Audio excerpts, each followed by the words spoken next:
Wifi free করে দরজার সাথে ঝুলাই দিছিলাম, কারণ বাসায় নতুন ভাড়াটিয়া উঠছে, দেখতে আবার একদম আমার এক্স জিএফ এর মতো, তাই পটানোর জন্য ওয়াইফাই ফ্রি এবং ডিশ দিয়ে একটা সিস্টেম করে দিছি যেন ওই স্পিডটা বেশি পায়।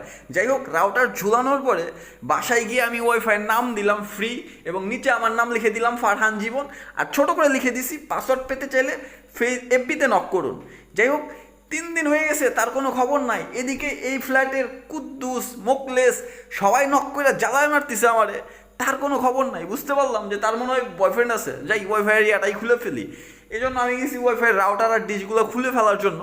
তো খুলেও ফেলছিলাম, হঠাৎ দেখি সিঁড়ি থেকে উনি আসতেছে, এসে আমাকে দেখে বলছে, আরে কী করতেছেন এটা?